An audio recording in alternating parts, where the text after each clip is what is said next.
I'm Tatiana, Doctor of Philological Science, and I'll present the results of our research, which is aimed at developing new methodologies for authorship profiling task. What is authorship profiling? Maybe you know, but if not, I will go into some details. Authorship profiling is the new approach for the old problem. As you all know, text is a source of data about its author. When we write our texts, we are revealing our personality, and this is fundamental philological problem, of course. Many texts from many people, now we can see that it's phenomenon, of course, related to social media. So many texts from so many people that we never seen before in human history, really. And a lot of machine learning methods, algorithms was developed so we can tackle the old problem of authorship profiling, or maybe you heard about authorship attribution.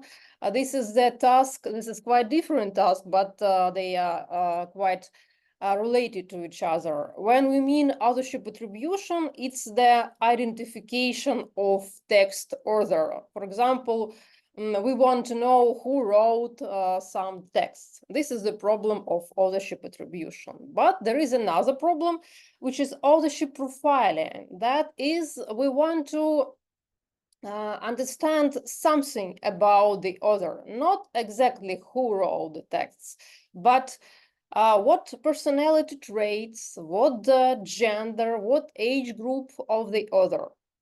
This is a quite complex problem, of course, but nowadays it becomes more and more important because a lot of texts and a lot of threats which these texts bring to us. And developing of new machine learning methods led to a new approach to this old problem. So, authorship profiling is a task of revealing another characteristics, not only gender, but also emotion, not only stable personality traits, but also we can, or can try at least to understand, to detect emotion and so on of a text based on the analysis of linguistics or formal features and machine learning techniques.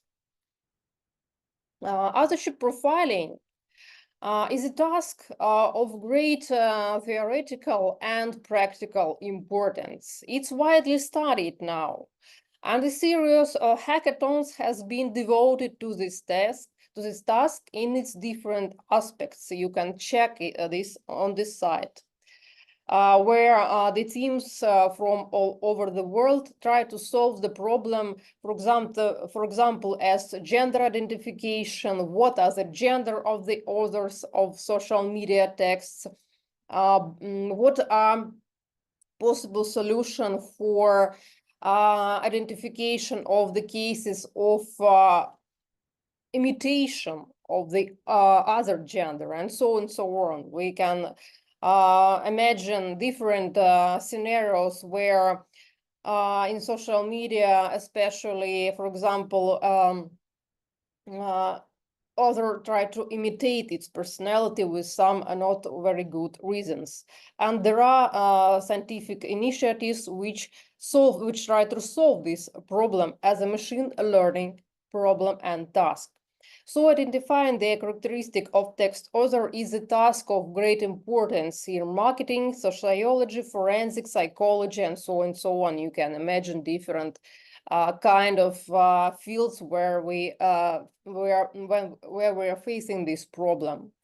And nowadays, this specific task has gained incredible importance due to the appearance of new risks introduced by generative AI and the necessity of research into its ability to mimic another style and characteristics, as well as urgent need in the development of the models aimed at detecting text generated by AI. So this old problem now has a new kind of its statement related to generative AI.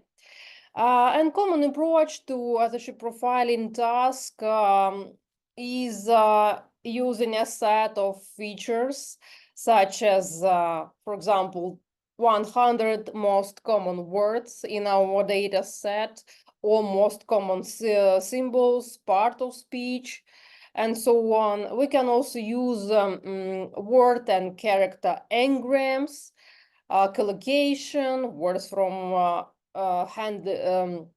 handcrafted lexicons like linguistic inquiry and word count from dictionaries.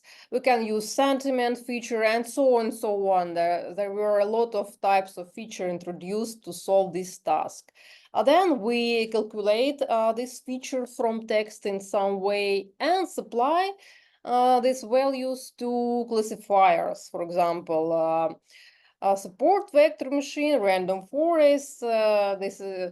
These are traditional machine learning techniques, and so on. We can also use clustering algorithm if we don't have train and test set. For example, if you don't know anything about our data set, about the authors, and we also can tackle this problem. We can find similar groups in our data set.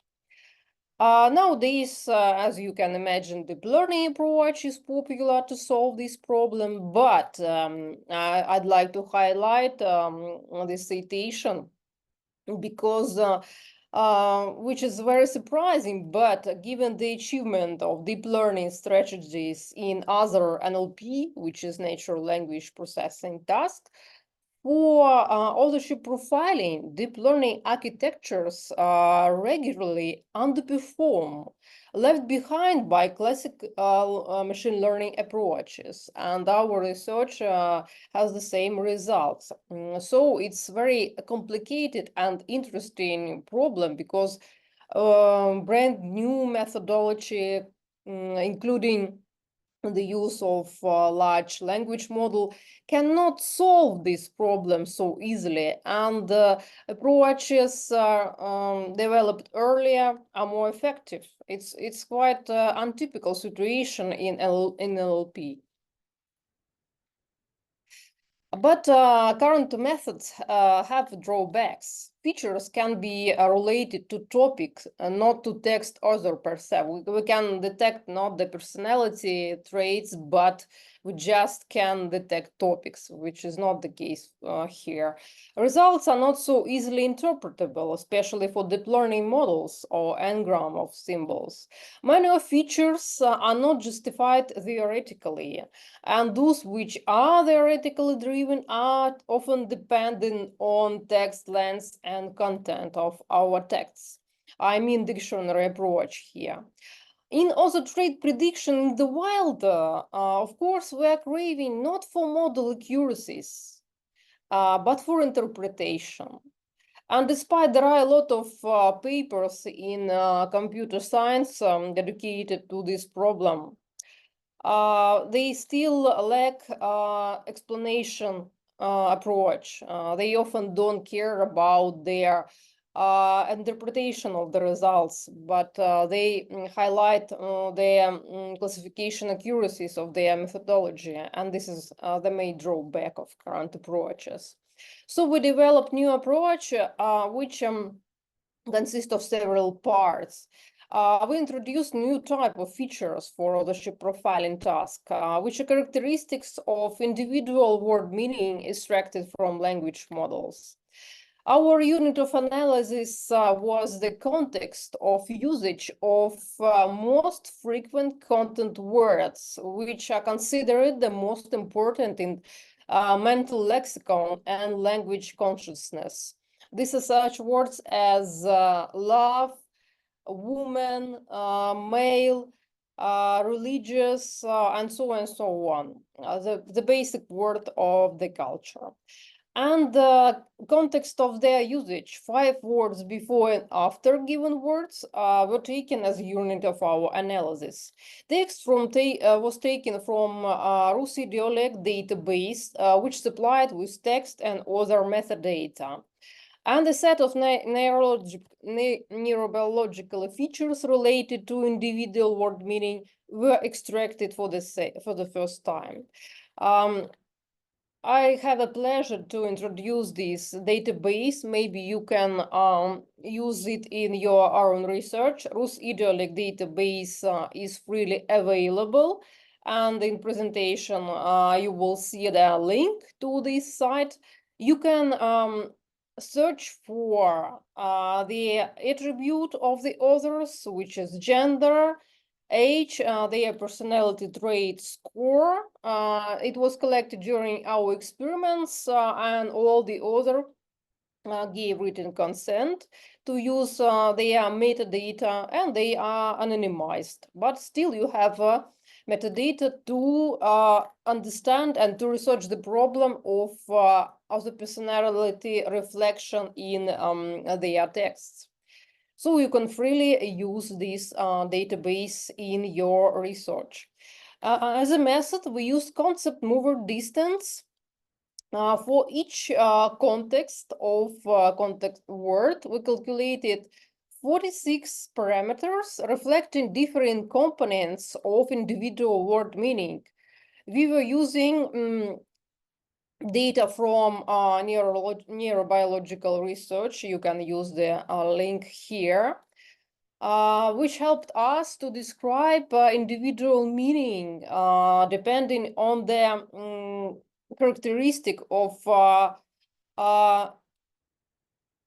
processing individual word meaning in our brain. And we use as a technique concept mover distance method, which provide techniques to use word embeddings and to extract relation using these embeddings. You can see the link here. It's very useful tool. So we can use cosine to measure each word vector distance from direction. For example, we can construct gender direction as a direction of word vectors, male, female, for each text, even if there are no such words in text. The most important for us for the words to be in language model. You can use each model you want. You can use GLOW, fast text. Here we use word2vec and so on. It's up to you. We can also easily generate this procedure to domain beyond gender. We can construct direction related to race, age, and so on. All we need to estimate is semantic direction as a list of juxtaposing anchor terms. And you can pick any words in the embedding space to create a centroid direction. You can create only limited by the terms available in embedding space, not in the text itself. And these anchor dictionaries can be precompiled or built by the analysis from prior theory and research. We were first to apply these techniques to association, to word association experiment to assess the differences in word meaning using semantic differential set of features. For example, we can calculate the differences between individual word meaning over the content words and over the others. We can construct different semantic directions. These are only, for example, you can construct each you want and objectively compare the differences in individual meaning of words. We didn't use precompiled dictionary. We constructed a set of neurobiologically motivated features. For each modality, I mean sensory modality with subfield like vision, somatic, and so on, motor, spatial, casual, social, emotion, drive, cognition, attention, which are perceived differently in our brains. And so we compiled a set of 46 features divided into this domain using the data obtained in neurobiological research. A pre-trained model word2vec was used as our language model to extract word vectors, and I want to highlight that we don't care if a word which defines semantic dimension is absent in text. The words like male, female, and so on can be absent in text, but still we can define the position of the context of the word we are analyzing in this method. They should be only in model. We use our package text to map to calculate feature values. We use such function as guess android, get direction, and our experimental setup was consisted of several parts. We used two different text genre, picture description, and letter to a friend. We use two personality trait questionnaires like Big Five. I guess you know this, and FPI. 50 content words were analyzed, their context and characteristic of text and author were used in our data set. We used it as classifier PLSDA because it can handle correlated feature set. And error rate was our measure of accuracy. We use RusPersonality database and more than 1,000 texts. This is example of calculation of our features and our result. Our result confirmed the usefulness of this approach. Proposed set of features yield better results in terms of balanced error rate than traditional features, especially in descriptive text where traditional features fail to reveal all the traits. Big Five traits were detected at higher rates than FPI traits. Features from emotional modality and the set of basic semantic opposition, typically considered as semantic differential, are most useful for text-based personality prediction. These features can be used for any text type. They are easily interpretable and motivated theoretically.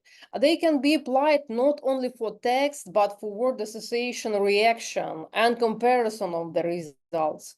They can be used not for only authorship profiling task, but for track changes on word meaning in different social groups, in different genres over time, etc.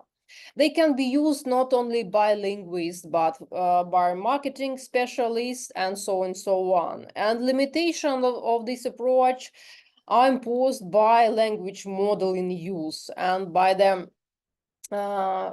text that its model were trained on.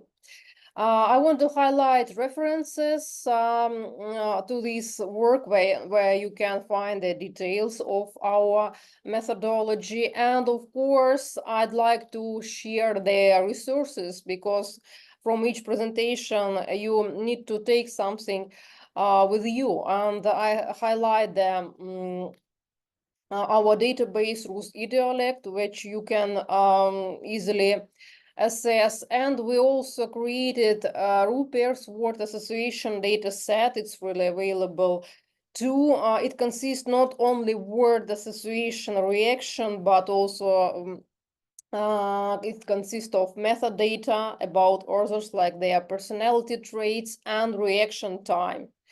Methodology on word association analysis, where this method is also presented, and you can use code in R to apply this to your own research. And of course, our support is always available, and we are happy to collaborate. Probably, if you want to, for example, collect in your languages, for example, word association data, and compare results with the one we obtained. It's very interesting, and we were happy to collaborate on this. So thank you very much for your attention, and if you have any question, I'll be happy to answer.